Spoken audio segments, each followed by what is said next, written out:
is this vehicle here? Well, obviously it's a Volvo, but all blacked out here in this black edition. Pretty unusual, but I think looks quite stunning, doesn't it? And it's also technically the first review of the Volvo EX40.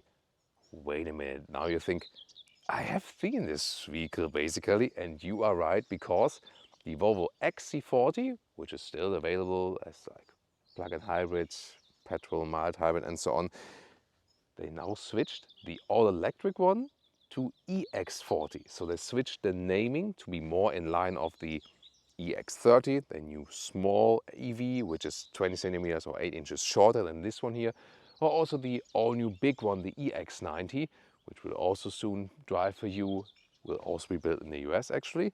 And here the EX40 now, the EV of the XC40, in line with the rest of the naming, and this here in the black edition and also in the new all-wheel drive performance trim, so the quickest one that is available for this very vehicle. We're going to take a look here. It's Thomas from Autogefühl in 4K, full screen, full length. Let's go. Closed grille in this EV version, but this black scheme is also available for the other engine versions here, for the XC40 then in this case. But here the EX40, same length, also 4 meters 43 or 174 inches, 20-inch wheels in black here in this black edition as well. I think it suits the vehicle very well. We've seen these black editions a lot, like with Audi, BMW, Mercedes and so on. Not so many times with Volvo, but I think it works, doesn't it? Or what do you think? Tell me in the comments. Either a rear-wheel drive version, because like a year ago they switched from a predominantly front-wheel electric version to rear-wheel drive to give it a little bit more agility, better performance and so on. So the rear-wheel drive version, here only the motor, or today the all-wheel drive version, which also has an electric motor in the front as well. Rear PSM, front one asynchronous, so in the rear we have more performance. In the front you don't have so much resistance when it's just rolling, when it's not powered, so that is like a for better efficiency gain overall. The acceleration figures are 7.3 seconds for the rear-wheel drive version or 4.8 seconds for the all-wheel drive, and now with the performance 4.6 seconds, so even quicker. We will also test that for you today. You have a special performance mode in the infotainment system which you have to select, then you get the maximum horsepower output now at 400, a little bit over 440 horsepower. Then towards the rear, typical rear tail lamps like these vertical ones with the Volvo SUVs, and even the Volvo badge here is all blacked out. Top speed 180 kilometers an hour or 112 miles per hour, and the battery size is either at 66 kilowatt hours net or 79 kilowatt hours net. So for the rear-wheel drive version you can go optionally for the bigger battery. With the all-wheel drive versions you always get the bigger battery. Real world range, concise consumption and so on we will test later and tell you at the end of the review. Recharging 28 minutes, 10 to 80% state of charge, here with the DC charging, which has a 150 kilowatt peak. We're now taking your bets for, is there a Frunk or not? Ah, yeah, there's one. Oh, even with a nice felt covering on the inside. Front lamps here, by the way, in the Source Hammer LED design, and these are also the pixel lights, so this is the matrix LED technology. Also interesting that here the electric version gets an exclusive update for frequency selective damping. That means when it's normal like straight road or like long waves, it's rather stiff from suspension, but when you have like fast impact like potholes or cobblestones, then the suspension gets a little bit softer, so it's passively adaptive. You cannot switch the driving mode and then it reacts or something. That would be an active adaptive suspension, but let's say passive adaptive. And it's for the EV only. Why? It has added weight, and so they said, hey, we want to keep the same amount of comfort and sportiness at the same time, also for the electric version, which has more weight, and we'll see in the driving part if that works out. This is the Volvo car key, pretty light, and then the door closing sound is, I would say, okay, nothing special, not bad, but awesome. Oh, the rear is actually better. The rear is nice, the front is like so la-la. And here in the lower part is actually cool. Look at that, how, like it covers all the way in the lower ground. And that's why then the inside should also stay clean. And also talking about the inside of the doors, here all the way felt covering from the inside. I really like that styling here, pretty cool. And also here you have these three-dimensional elements and soft touch then on the top part with the structure, and also then here for your elbow, optional Harman Kardon sound system, or in the higher trims. Steering wheel is also animal-free meanwhile, so they use alternative materials and they feel very good. They're also the same way in the durability. These seats here are the ones with microfiber, also completely animal-free. You have different stylings available. You also, for example, get a high-grade leatherette. Now not only in black, but also in the bright styling now. That is also one of the news. Then it's actually a comfortable seating position. And with 189, 602, you still have some headroom left. This one also equipped with a panoramic roof.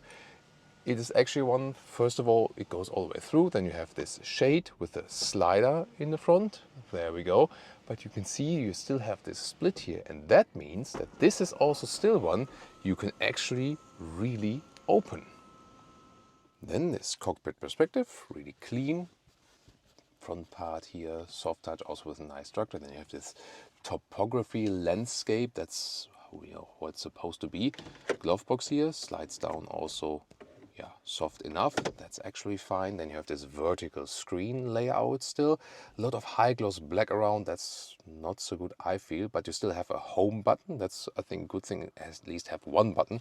And also manual volume jog with nice clicking sound. However, here the climate unit always has to be done inside the screen right here, but it has a good overview. It has this Google built in, so you have Google Maps built in like this. That works very well. Nice integration, also quick enough.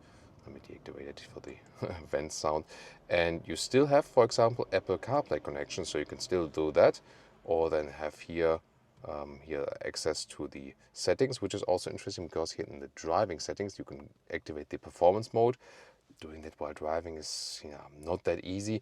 And then you can also switch here on one pedal driving, off or auto.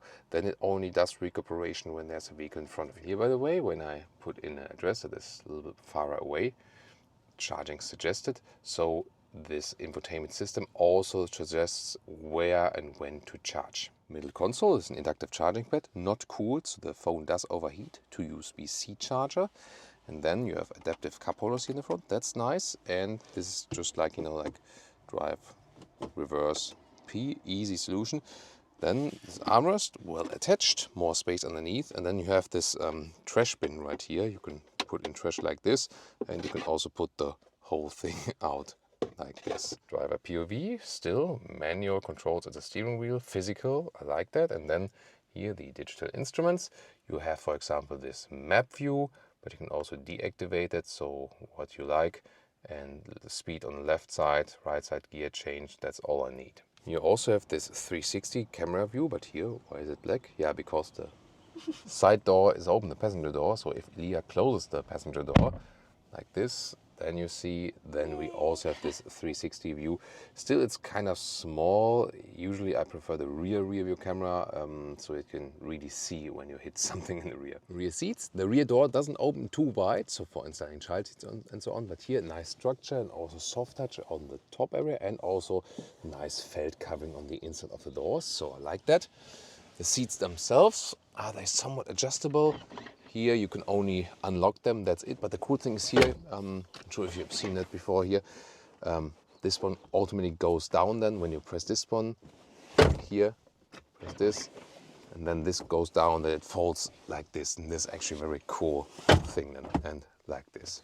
Then seating here, there's not too much legroom, but it's also not a long vehicle. But here it still works for 4 tall adults.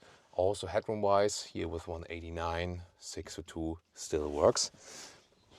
And here in the middle part, yeah, it's still somewhat okay, but with the knees it gets a problem. So rather for 4 tall adults. And in the middle part here, there are also some adaptive cup holders. Isofix here for the outside rear seats each, and the front seat not only has a top tether, but also Isofix in the front here on the passenger seat.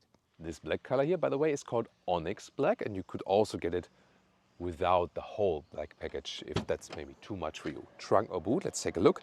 Here, 1.40 meters in width, and the length is about 90 centimeters or 35 inches. So that's actually very well usable. You can also see it here with the luggage setup.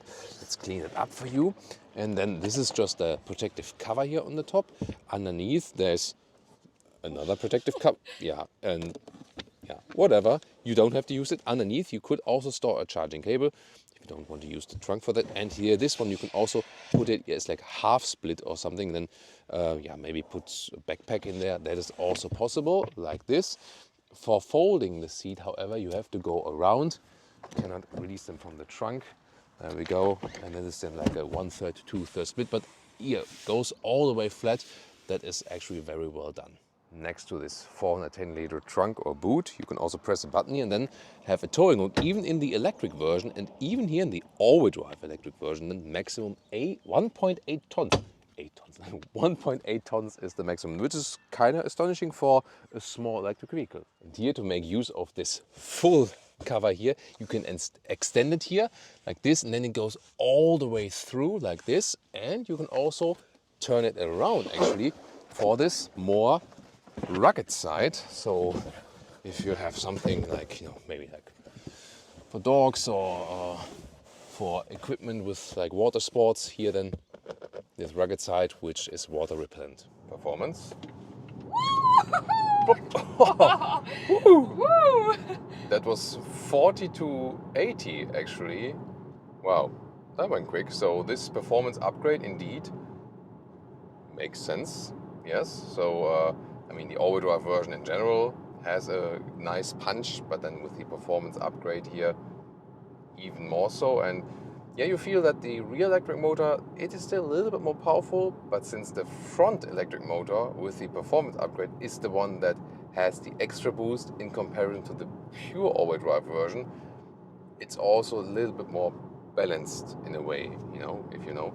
But then when you are just running straight like here and you're not using so much acceleration, then the front is not being powered. It's just like it's running but without much resistance.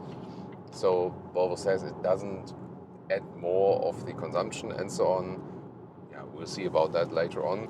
But most of the time the rear electric motor is being used. Only if you really punch it through, then also the front one is used, or for example if there is a slip, for example.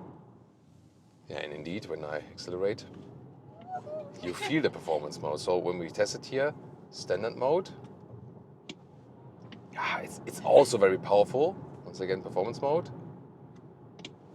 A bit more. Yeah, it is a little bit more, definitely. I mean, it's powerful in both situations. And maybe you've seen it here from the camera perspective, like the front really lifts. There you see that the suspension is also not set on the stiffest note, actually. This frequency adaptive damping works, by the way. So I think for 20-inch wheels mounted, we have good comfort in here. So I really like that. Yeah, it's only here with the modes. I mean, when I'm in the home menu, to get to the driving mode selection, here, this one in the lower part, driving, and then standard or performance. And doing that while driving is not ideal. Most of the time, I would just leave it in the standard mode, I think, and that's it. And then recuperation in the lower part, either you lift your foot off the throttle or the accelerator pedal, just rolling, unless you use the brake pedal for the recuperation. Alternatively, you could do it to on. Then when you lift your foot off the throttle, there's strong recuperation immediately and one pedal driving feeling. So it also reduces speed until 0. Or go to auto. And then the thing is, when I'm leaving my foot here, it's just rolling. Unless there would be a car in front of me, then I would have recuperation. And on the one hand, that's a practical thing. On the other hand, it is less predictable. So as for me, I always like that the car is extremely predictable in what it does, that I know beforehand how the car will react in which situation. And for that, together with the passenger, where you should not apply too much G-force, especially in the electric vehicle, I feel I would rather drive with the off mode, because this comes close to a more smooth driving feeling, and I can finely tune the recuperation than with the brake pedal myself. All of these modes have pros and cons. At the end of the day, it's just a question of which one you prefer. Motorway driving, So for here, around 80 kilometers an hour, well, the asphalt is maybe a little bit rough. I feel it's not too silent here on the interior, so there some of the competitors are definitely more silent. Also here when a car is passing us, it's nice here with the blind spot monitor. There's a great integration right there, system wise, but I feel it's actually quite loud as for the installation. And also then here, assistant systems, you can also activate the active lane keeping assist. There we go. Sometimes I feel the steering movements from the active lane keeping assist are a little bit too hectic. It feels kind of artificial here, there, for example. So also there, you feel that some of the competitors are a little, hold on to the steering wheel, but here also have to apply movement to the steering wheel, so it's not capacitive there at all. So it's okay, I would say, but it's nothing super sophisticated assistance systems wise, let's take it that way. However, in most of the cases, it definitely does the job. What's actually quite cool is that you can easily deactivate the speed limit warning. So if you slightly exceed like only by 1 kilometer, just one click left with the left thumb, speed limit warning turned off, it says here in the infotainment system. So this is very easy to deactivate. So I like that that straight user interface as for that. And by the way, when you hit the turn, here, one more time, when you hit the turning indicator, then also the blind spot monitor is additionally flashing to give you then the additional warning. So that's actually also quite good. Lane change here at 80 kilometers an hour. Suspension is actually quite firm, therefore you also get a nice sporty feedback as for that. And said earlier, here the electric version of the XC40, which is now the EX40, does receive these frequency selective damping. So that means when everything is straight, or if they are like wide waves, then it still stays rather stiff.